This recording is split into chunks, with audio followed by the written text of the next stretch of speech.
Bismillahirrahmanirrahim. Assalamualaikum warahmatullahi wabarakatuh. Selamat malam. Perkenalkan, nama saya Faris Al-Bazami. Pada kesempatan kali ini, saya akan menjadi moderator jalannya presentasi hasil diskusi kelompok kami, yaitu kelompok 7. Di sesi kali ini, kami akan membahas materi pengaruh teknologi dalam pendidikan. Sebelum dimulai, saya akan memperkenalkan rekan-rekan dari kelompok kami, yaitu Nadia Indriani, Dimas Marsepta, Rameswaria Amaratus S., Wiska Bella Savitri, Elsa Apriana, dan saya sendiri, Faris Al-Bazami. Untuk latar belakang akan dibacakan oleh Wiska Bella Savitri. Untuk Wiska Bella, dipersilakan. Baik, terima kasih moderator. Yang pertama, latar belakang. Perkembangan teknologi yang sangat pesat semakin mempengaruhi segala aspek kehidupan manusia, baik dari aspek ekonomi, politik, kebudayaan, dan bahkan pendidikan. Pendidikan dapat mempengaruhi perkembangan manusia dalam aspek kepribadian, serta memahami berbagai potensi yang dimilikinya secara optimal, yaitu pengembangan potensi individu yang setinggi-tingginya dalam aspek fisik, emosional, intelektual, dan spiritual sesuai dengan perkembangan serta karakteristik lingkungan fisik dan lingkungan sosial budaya.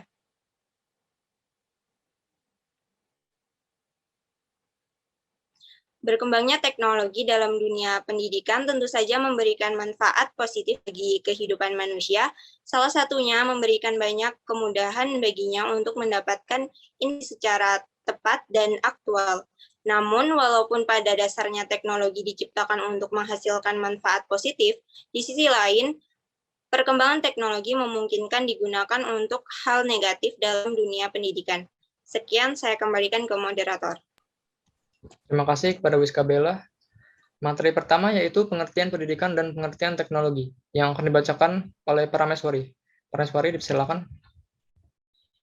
Baik, materi yang pertama yaitu pengertian pendidikan. Menurut Ki Hajar Dewantara, mengartikan pendidikan sebagai daya upaya untuk memajukan budi pekerti, pikiran, serta jasmani anak, agar dapat memajukan kesempurnaan hidup, yaitu hidup dan menghidupkan anak yang selaras dengan alam dan masyarakatnya. Menurut Undang-Undang Nomor 20 Tahun 2003, pendidikan adalah usaha sadar dan terencana untuk mewujudkan suasana belajar dan proses pembelajaran agar peserta didik secara aktif mengembangkan potensi dirinya untuk memiliki kekuatan spiritual keagamaan, pengendalian diri, kepribadian, kecerdasan, akhlak mulia, serta keterampilan yang diperlukan dirinya masyarakat, bangsa, dan negara. Selanjutnya, pengertian teknologi. Teknologi dapat diartikan sebagai sarana untuk menyediakan barang-barang yang dibutuhkan bagi keberlangsungan hidup manusia. Jadi, sejak awal peradaban sebenarnya telah ada teknologi. Meskipun istilah teknologi belum digunakan, istilah teknologi berasal dari kata tekne yang berarti cara dan logos yang berarti pengetahuan. Jadi, secara harfiah, teknologi dapat diartikan pengetahuan tentang cara.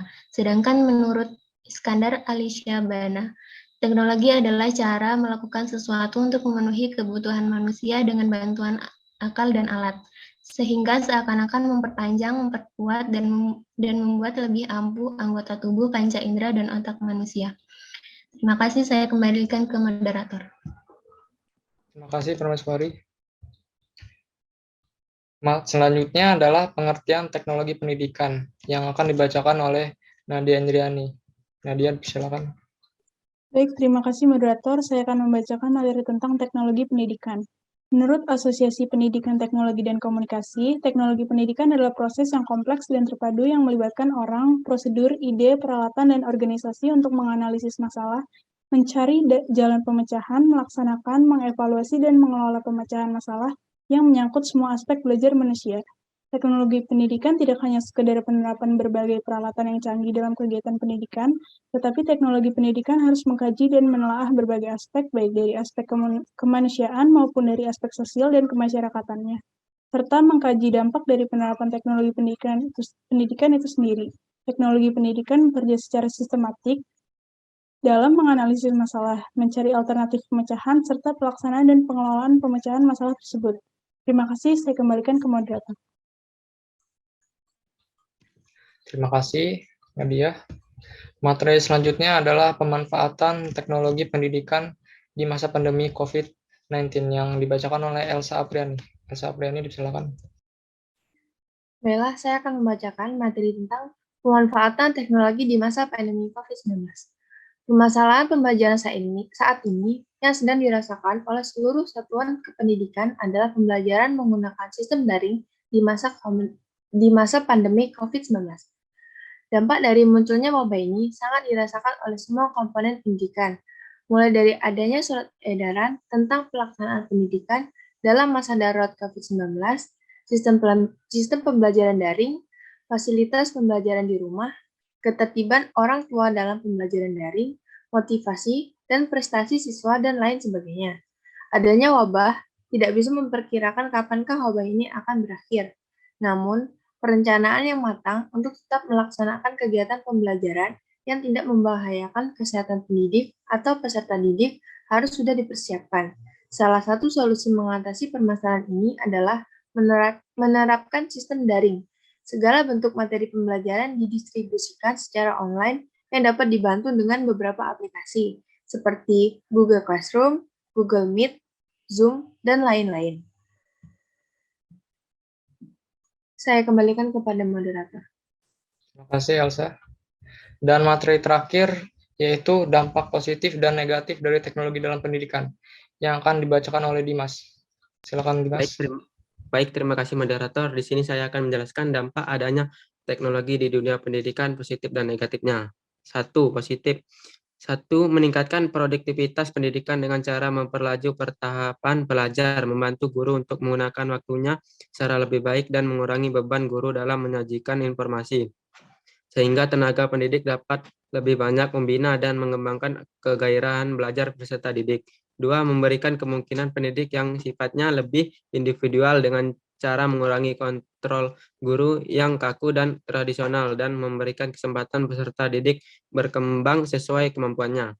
3. Memberikan dasar pengajaran yang lebih ilmiah dengan cara perencanaan program pengajaran yang lebih sistematik dan pengembangan bahan pengajaran yang dilandasi penelitian tentang perilaku. 4. Lebih menetapkan pengajaran dengan cara meningkatkan kapasitas manusia dengan berbagai media komunikasi dan penyajian informasi dan data secara lebih konkret. 5. Memungkinkan belajar secara lebih akrab karena dapat mengurangi jurang pemisah antara belajar di dalam dan di luar sekolah dan memberikan pengetahuan dari tangan pertama. Yang keenam, memungkinkan penyajian pendidikan lebih luas dan merata, terutama dengan pemanfaatan bersama tenaga atau kejadian yang langka secara lebih luas.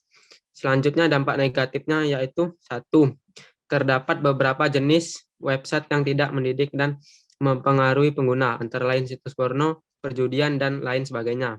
Kedua, e-learning yang dapat mengakibatkan tenaga pendidik jadi tersingkirkan atau juga menyebabkan terciptanya individu yang bersifat individual karena sistem pembelajaran dapat dilakukan dengan hanya seorang diri, bahkan dimungkinkan etika dan disiplin peserta didik susah atau sulit untuk diawasi dan dibina.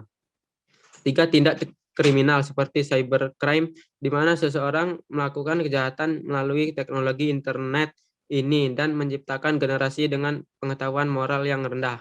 Yang terakhir, peserta didik menjadi pencandu dari dunia maya secara berlebihan. Hal ini bisa terjadi ketika peserta didik tidak memiliki sikap skeptik serta kritis terhadap sesuatu hal yang baru, apalagi dalam konteks dunia maya internet. Mereka secara tidak langsung telah masuk di dalam dunia yang over free, maka sangat penting adanya kedua sikap di atas untuk menjadi benteng atau filter dari segala sumber informasi yang ada.